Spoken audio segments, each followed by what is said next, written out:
नमस्कार मुझे चतुर्पदी जन सिविल इंजीनियरिंग स्टूडेंट मोर कंप्यूटर लर्निंग जर्नी आरंभ है उत्कल शिक्षा संस्थान उत्कल शिक्षा संस्थान हूँ ओकेसीएल गवर्नमेंट अथराइज लर्निंग सेंटर मुझे ओएसआईटी और ऑटोमेट कोर्स करी ओएसआईटी कंप्लीट करी जहाँ हूँ कंप्यूटर जहाँ हूँ यूनिवर्सिटी लर्निंग सर्टिफिकेट कोर्स अटे से मोर यह सिविल इंजीनियरिंग रे बहुत हेल्प करमती online documentation online tools and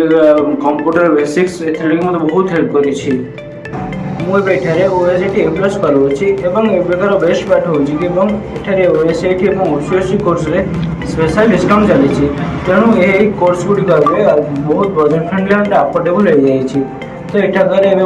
join कर बहुत इजी है मोर रियल एक्सपीरियंस कहूँ उत्कल शिक्षा संस्थान मत इंजीनियरिंग फील्ड में confident and skilled and job ready करेगा सफल कैरियर सठिक स्थान उत्कल शिक्षा संस्थान। Thank you.